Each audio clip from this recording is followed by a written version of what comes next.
Yeah, Mr. Rufai, this is why people will say EFCC in this case was beaten at its own game, because Definitely. EFCC is fond of using the media against the people. So now defendants have also learned how to use the media to counter them. This is what is happening. But aside from these things that have nothing to do with strict interpretation of the law, because if you go that route, everybody will keep digging deep into it.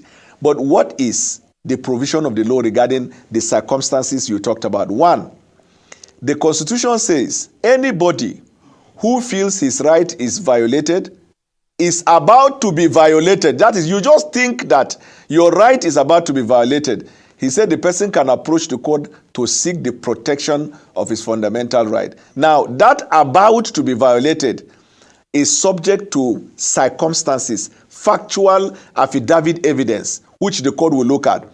EFCC provided the material for him to do that. Through this, there are various media hints, media leaking, and media information. Look at Hadi Sirika. Between yesterday, they say they arrest him, to today, maybe 75% of everything about Hadika has been known. Do you think Hadika will sleep in his bed because he's donating himself to EFC? He will want to go and enforce his right. You don't see that in America or in Metropolitan Police in London. In fact, you will not know when investigation would have been concluded, court has been approached, order has been gotten against you. Before you think of going to court, it is too late. But when you keep leaking to the media, this is what because you want the media to know you are doing great, you have created the facts of his right that is about to be violated. And I have not yet seen a defendant who will see opportunity like that and will not take advantage of it. That is shot themselves in the foot in this case. They have always been doing that, Mr. Abati, Mr. Rufai. That's why the question that begs for answer is, do they really want to prosecute the person? Because they do that only to high-profile cases. And in 90% of these cases, the case will now go to the oblivion. We have seen Fayoshe's matter. We have seen Benga Daniel's matter. We have seen Aduke's matter. We have seen all of the matters in which there was a drama skit before the actual trial. The defendants are free in the society. But those ones like the Yahoo boys and the people mutilating the Naira, before you know, they have already concluded everything on them. Then you see conviction without even a trial because they have put so much of fear to the people that the people say they have admitted to the guilt. The question continues to be asked by the Nigerian people. Are you actually intending to prosecute in the media or intending to prosecute in the court? Because if you look at Adoke's case, when they had to come back after almost 5 years to say we don't have any evidence to prosecute him. So what were you doing in the 5 years? Do you know how the man was arrested? It was a Gestapo operation outside of shores of Nigeria. To tell you the seriousness, as if they were going for Abubakar Shakau. How could you have gone this far and then come to court after 5 years and say we don't have any evidence to? So people think that there is more of this media than the actual trial. Because one, you talked about conflicting courts of coordinated jurisdiction given order. For more than 8 years, close to 10 years, I was one of the fewest persons that started this cry that there should be a docket, there should be an administration of case management in Federal High Court and all courts in Nigeria, where if I come before you, Rufai, to raise any matter, and there is a substitute order in respect of the matter, system will prompt the judge, will prompt you, and you will say, Mr. Bwala, there is a this and this before a court.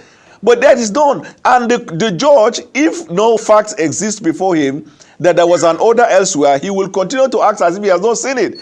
Because even if the court sees while driving to the court, somebody drives and hits somebody with a car and the person dies, if you don't bring the matter before him, he is precluded by law from bringing his observation into the matter, because doing so will mean he has descended into the arena. Still, the question must be asked, does EFCC want to prosecute, or the EFCC is playing with the sensibility of Nigeria? Well, if you want to prosecute, let me tell you, Mr. Rufai, you will not be dragged by the drama. You will be focused on the substance of your matter. Well, I mean, the drama is unfolding. I guess we've not seen the end of it.